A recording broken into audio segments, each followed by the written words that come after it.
Bueno, continuamos nuestro recorrido por la palabra de Dios. Siempre inicio con esas palabras porque esto es un viaje efectivamente sin apuro, sin... Es como Moisés en el desierto, ¿no? Pese a que él quería llegar a un destino, al final de su vida entendió que el viaje era el destino en sí mismo. Todo lo que el pueblo de Israel tuvo que transformarse y crecer en necesidades, en depuraciones, en fidelidad, se le debe al desierto, a la experiencia del desierto. Y efectivamente, la palabra de Dios es caminar, es como ese bálsamo, esa agua fresca en el desierto de nuestras propias vidas. Tiene diferentes matices, es una palabra viva y eso quiere decir que tú la puedes leer en diferentes momentos de tu vida y decirte cosas diferentes, distintas, según las circunstancias que tú mismo estés viviendo.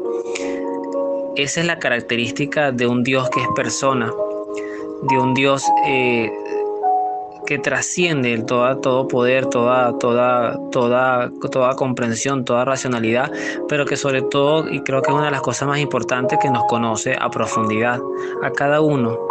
Como le decía en estos días a una hermana en la fe, le decía que Dios conocía nuestros grises, a pesar de que para Dios las cosas sí son blanco-negras, es decir, o son buenas o son malas, porque al final lo poco malo pues puede llevar a lo malo absoluto y lo poco bueno pues puede llevarte a lo bueno absoluto.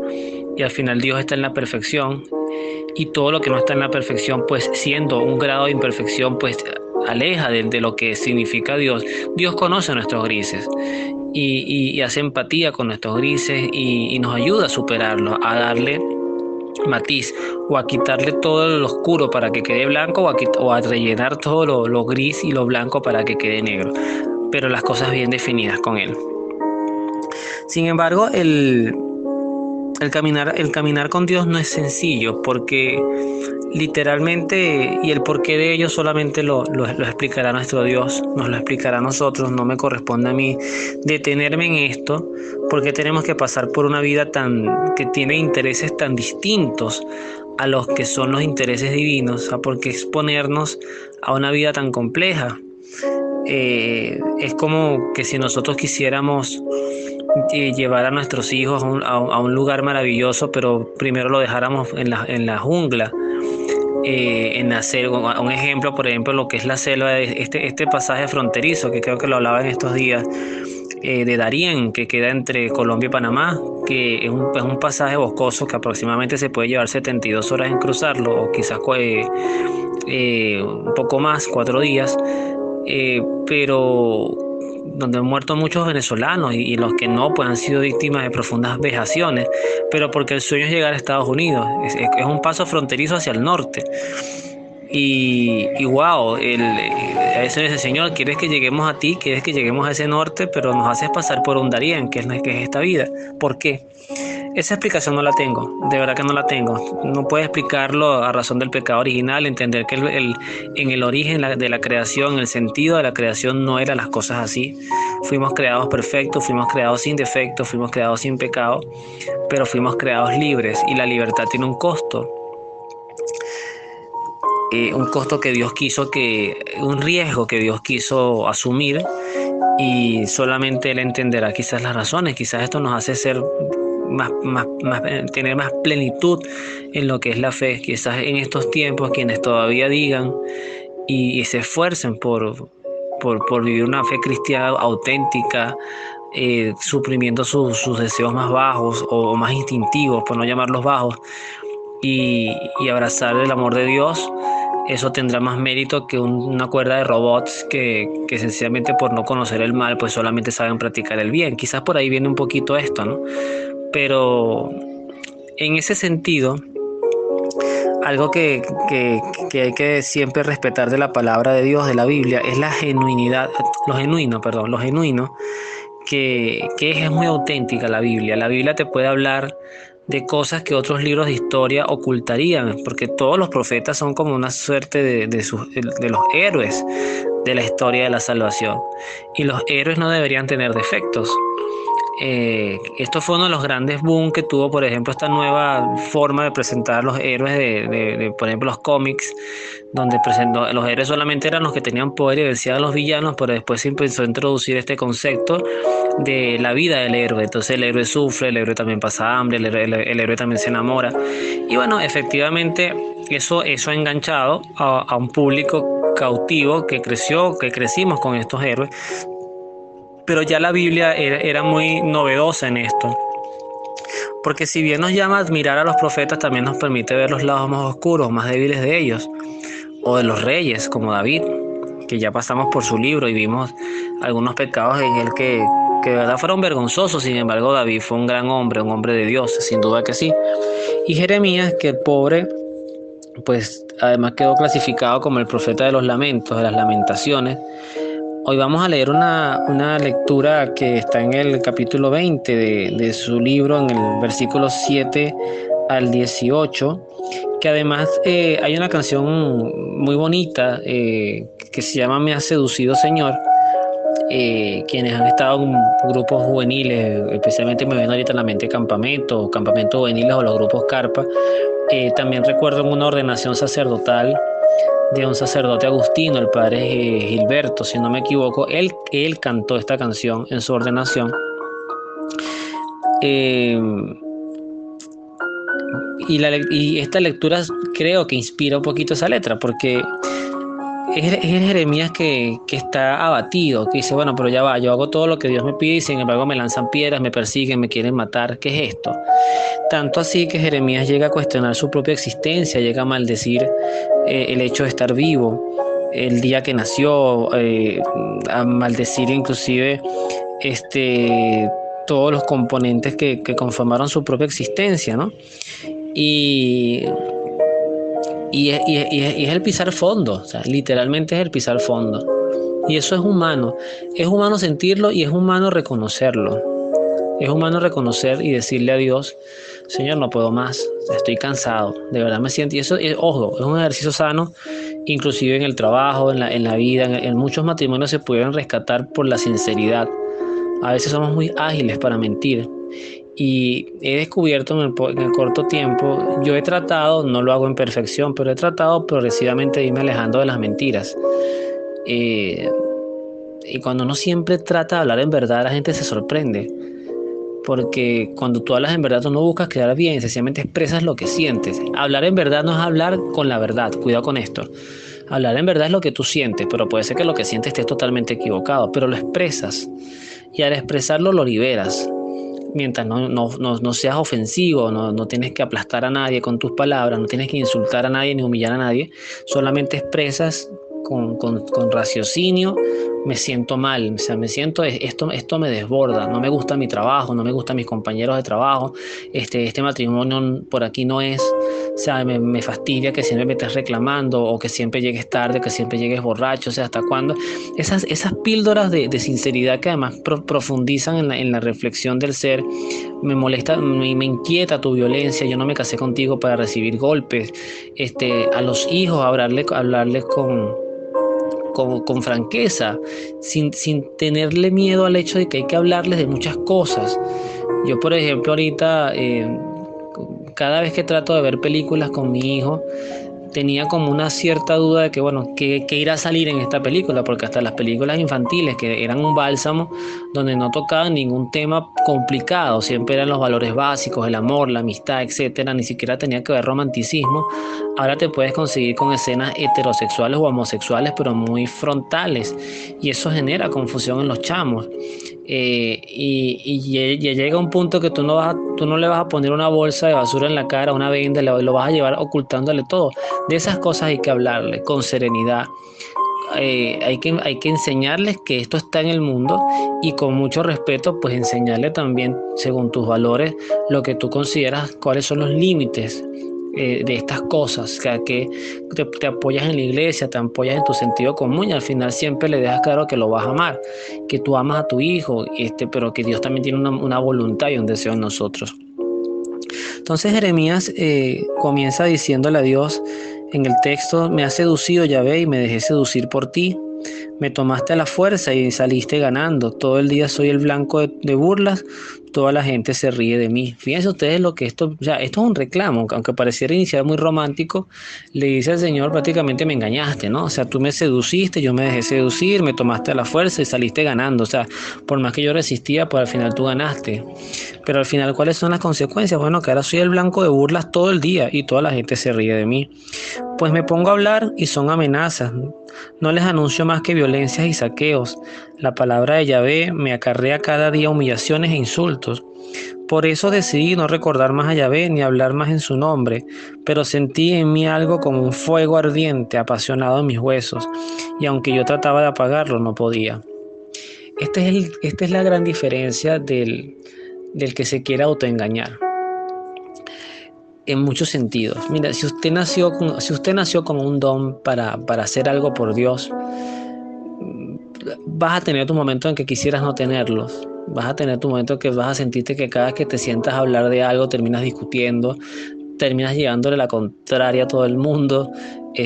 Vas a ser un tipo, una mujer indeseada, pues conche, qué fastidio, ya viene con el curita, o la monjita, o el moralista, o el qué sé yo qué. Pero no olvidemos las palabras que a Jesucristo le proclaman cuando expulsa a los vendedores del templo. Jesucristo ve a aquella gente vendiendo en la casa de Dios pájaros, animales, prendas, qué sé yo, comida, lo que sea, y agarra un palo, algo, y los empieza a expulsar a todos. Hay gente que todavía predica que eso no fue violencia, que bueno, yo sí creo que, más, yo lo llamo, siempre lo he llamado hasta ahora, mañana quizás me corrija o me corrijan, pero yo siempre he llamado eso como la santa ira de Dios, y a Dios yo le permito todo. Todo lo que haga Dios, bienvenido sea, porque todo lo que venga de Dios es bueno, todo, incluyendo los conceptos de castigo. Las cosas que Él permite, las correcciones que actúan en nuestras vidas. Todo lo que venga de Dios, si yo acepto a Dios en mi vida, todo es bueno. Y punto. Para mí es así. Entonces, esa gente estuvo bien expulsada. Pero además, dice el texto que recordaron las palabras del profeta. No sabría decirles cuál, para que ustedes vean mi nivel de ignorancia. Pido disculpas por eso, pero dice, el celo por tu casa te devora. Y eso es lo que le pasaba a estos profetas. Aunque se querían autoengañar y decir, ¿sabes qué? A Dios yo lo meto en un baúl y le pongo un candado y que se quede tranquilo y que me deje vivir mi vida, empieza algo a no funcionar bien en ellos. Como dice el propio Jeremías, un fuego ardiente aprisionado en sus huesos, y que aunque él trataba de apagarlo, no podía.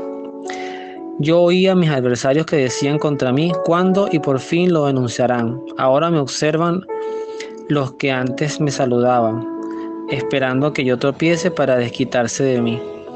Pero Yahvé está conmigo, él, mi poderoso defensor, los que me persiguen no me vencerán. Caerán ellos y tendrán la vergüenza de su fracaso, y su humillación no se olvidará jamás. Yahvé, Señor, tus ojos están pendientes del hombre justo. Tú conoces las conciencias y los corazones. Haz que vea cuando te desquites de ellos, porque a ti he confiado mi defensa. Esa sed de venganza, fíjense que es un pecado gravísimo, ¿no? Esto también lo he dicho antes, discúlpeme que lo vuelva a repetir, pero hay un humorista venezolano muy conocido y a quien yo aprecio mucho que no me conoce, ¿no? Admiro su talento, pero él dice que él no a la gente que le hace mal a él no es que le desee mal, o sea, no es que le desee que los maten, pero cuando les pasan cosas malas, él siente como un fresquito. Ese fresquito a veces nosotros también queremos sentirlo. Ese ver a aquel que te escupió, que te calumnió o que te hizo daño, ver que algunos que llaman al Dios vida, la vida le pagó las cuentas. Pero no es la vida, es Dios. Y cuando Jesucristo, los que quieran un poquito entender cómo se debe manejar esta sed de venganza, tienen que leer las bienaventuranzas. Bienaventurados son los que tienen hambre y sed de justicia, porque serán saciados. Y ya, eso basta. Toma, Señor, esta persona con nombre y apellido te la entrego a ti, encárgate tú de ella. Dale a esa persona lo que tú creas que tienes que darle. Y a mí igual, a mí dame lo que me tengas que dar. Esa es la mejor oración, la más rápida y la que te ligera de cargas. Y no te quedas enganchado porque además cuando esa persona ya entonces anclas tu vida, la expectativa de esa otra vida, y los triunfos de esa persona te van a doler y te va a llenar más de odio. Entonces déjala correr, déjala ir, no tienes que vivir pegado a ella, pero tampoco deseándole mal. Pero fíjense que Jeremías sí pide ver ese desquítate de ellos, o sea, porque en ti pongo mi defensa, ¿no? Canten y alaben a Yahvé, que salvó al desamparado de las manos de los malvados. Pero entonces aquí viene la parte más dramática de este texto, donde va a aparecer, y ya lo he dicho también antes, una palabra que yo detesto, pero bueno, como está en la Biblia la voy a leer tal cual, que es la palabra que incita a la maldición. Él dice: maldito el día en que nací, en que mi madre me dio a luz. Fíjense, este es el nivel de desprecio a su propia existencia, como lo decía en el prólogo. No sea bendito, maldito el que avisó a mi padre y le colmó con esa alegría. Te han nacido un hijo varón. Que sea hombre, sea como aquellas ciudades, que ese hombre sea como aquellas ciudades, que Yahvé ha destruido sin compasión, que sienta el grito de alarma en la mañana y el clamor de la guerra al mediodía, porque no me hizo morir en el seno materno. Mi madre habría sido mi tumba, y yo me habría quedado siempre en su seno. ¿Para qué pues salí de sus entrañas? ¿Para qué? Para vivir angustias y tormentos y acabar mis días en la humillación. Hasta ahí es el texto, palabra de Dios, te alabamos, Señor. Este tipo de sensaciones la tienen muchos adolescentes hoy, muchos jóvenes, que ojalá también pudieran escuchar estos audios en algún momento, porque sé que lo sienten. Se sienten desubicados, sienten que su vida no tiene sentido. A mí me gusta un reconocimiento de vida que él hace acá. Si una madre se come una metra y la metra se queda en su cuerpo, una bala, para siempre, hasta su muerte, nunca se va a decir que la madre fue la tumba de la bala, porque las tumbas se hicieron para los vivos. En estos días que veía una película, en el diálogo del guión de la película decían las momias humanas, y la persona le corregía: todas las momias son humanas. Entonces, cuando hablamos de tumbas, todas las tumbas deberían ser para seres vivos. Hay gente que le hace tumba a los animales, lo respeto, no es algo que yo comparta mucho, pero los seres humanos sí. Y qué interesante este reconocimiento de la vida desde el seno materno, desde el vientre, porque él dice que si hubiese muerto en el vientre de su madre hubiese sido su tumba. O sea, para que ustedes vean que la Biblia tiene muchos destellos, tiene muchas experiencias de lo que sería la vida desde la concepción. Luego de esto, pues unir el texto a otro texto que es muy, muy largo. Pero claro, solamente voy a leer del versículo 48 al versículo 60, que tiene que ver con el martirio de Esteban, porque va un poquito en la línea de Jeremías, pero Esteban con un enfoque totalmente distinto.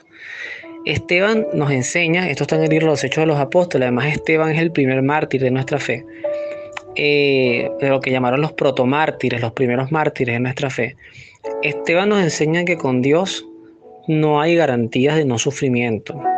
Y esto es yo siempre enfatizo esto, porque una cosa es que con Dios tengamos fortaleza, salvación, paz interior, dones para poder ayudar a otras personas, habilidades para tener pensamientos sabios, buscarle la vuelta dentro de nuestras posibilidades de hacer el bien, como decía Miguel Ángel Landa, sin mirar a quién, el actor y productor venezolano Miguel Ángel Landa, del programa Bienvenido, un programa que hace muchos años estuvo en Venezuela. Pero también Esteban nos enseña, y los 11 apóstoles de Jesús también, porque Juan, aunque lo intentaron matar, Juan muere después en una isla exiliado, muere en una isla solo, pero él también fue intentado de asesinar, pero todos los apóstoles murieron martirizados, incluyendo Pablo.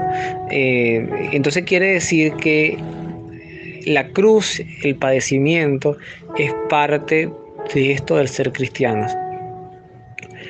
Eso es el peor marketing que yo puedo hacerle a la fe. Eso no es atractivo para nadie. Pero cuando uno abraza a Jesús, que además es el primero que da el ejemplo, Jesucristo es uno de los pocos líderes en el mundo que nos manda a la batalla por la cual Él pasó, y nos enseña a llevar el padecimiento porque Él lo vivió, y nos enseña a ser fuertes inclusive desde la crucifixión, porque Él fue crucificado. Entonces Jesucristo no nos manda algo que Él no haya padecido, y así como nos promete o nos dice que si Él sufrió, nosotros también padeceremos, también nos promete resucitar con Él. Y esto es un pensamiento más elevado que pensar en el 15 y el último, o pensar en las próximas vacaciones, o pensar en el trabajo que me va a dar más dinero, o la casa más próspera, o el televisor último modelo. Esto es vida, esto es hablar de vida pura, no de esta vida, esto es hablar de la trascendencia eterna, de donde vamos a estar la mayor parte de nuestro tiempo eternamente. O sea, esto no es cualquier tema. Esteban es un ser muy particular porque Esteban tiene desde el capítulo 1 de Hecho de los Apóstoles en el capítulo 6, en el versículo 8, empieza su historia y es muy larga. De hecho, él se lanza un discurso desde el capítulo 7, versículo 6, hasta el versículo 47, donde yo les pudiera decir que leyéndolo pueden tener una síntesis muy, muy resumida, pero muy buena sobre todo el Antiguo Testamento, todo lo que fue en sí el pueblo de Israel. Luego de que él habla esto, es donde quiero un poquito ver la parte de cómo pueden terminar las personas que hablan en verdad. En realidad, dice él, el Altísimo no vive en casas fabricadas por manos de hombres. Decirle a esto a los fariseos y los saduceos desde su época, donde toda la idolatría y el negocio estaba en el templo, era algo delicado. Como dice el profeta, el cielo es mi trono y la tierra el apoyo de mis pies. ¿Qué casa me podrán edificar? Dice el Señor. ¿Cuál sería el lugar de descanso? ¿No fui yo quien hizo todas estas cosas? Ustedes son un pueblo de cabeza dura y la circuncisión no les abrió el corazón ni los oídos. Ustedes siempre resisten al Espíritu Santo, al igual que sus padres. ¿Hubo algún profeta de sus padres que no hayan perseguido? Aquí, dentro de tantas cosas, uno de los que tiene que haber recordado más Esteban en su mente, me atrevería yo aquí a imaginar, es a Jeremías. Por eso hago esta unión. Es a Jeremías, porque si hay un profeta que padeció, que sufrió persecuciones, fue Jeremías. Ellos mataron a los que anunciaban la venida del justo, y ustedes ahora lo han entregado y asesinado. Ustedes que recibieron la ley por medio de ángeles, no lo han cumplido. Cuando aquellos que estaban escuchando a Esteban lo oyeron, todos esos reproches se enfurecieron y rechinaban los dientes de rabia contra Esteban. Pero él, lleno del Espíritu Santo, fijó sus ojos en el cielo y vio la gloria de Dios y a Jesús a su derecha, y exclamó: veo los cielos abiertos y al Hijo del Hombre a la derecha de Dios. Fíjense ustedes esto es un mensaje muy claro. Cuando queremos testimonio, cuando queremos vida, cuando queremos profundizar en los aspectos de qué hay más allá, o sea, ¿por quién nos garantiza que hay un más allá? Pues precisamente veamos estas palabras de Esteban. Esteban tuvo un éxtasis, tuvo una visión del más allá antes de morir. Cuando Esteban vio esto, y esta visión la tuvieron muchos mártires, muchos hombres de la fe, inmediatamente ¿qué ocurrió? No les importó lo que pasaría después. El martirio se hizo un bien doloroso pero necesario, porque era el paso a la eternidad. Entonces empezaron a gritar, se taparon los oídos y todos a una se lanzaron contra él. Lo empujaron fuera de la ciudad y empezaron a tirarle piedras. Los testigos habían dejado sus ropas a los pies de un joven llamado Saulo. Mientras era apedreado, oraba así: Señor Jesús, recibe mi espíritu. Después se arrodilló y dijo con fuerte voz: Señor, no les tomes en cuenta este pecado. Y dicho esto, se durmió en el Señor. Palabra de Dios, te alabamos, Señor. Ni siquiera el texto dice murió, se durmió en el Señor. Es la misma palabra que Cristo le dijo a Jairo con su hija: tu hija no está muerta, está dormida.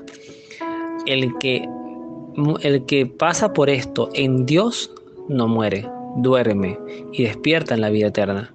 Pero el que vive una vida sin Dios, al final, pues ya está muerto en vida. Dice Martín Valverde en un concierto, un cantante católico hace muchos años, decía: todos los hombres mueren, pero no todos los hombres viven. Y es así.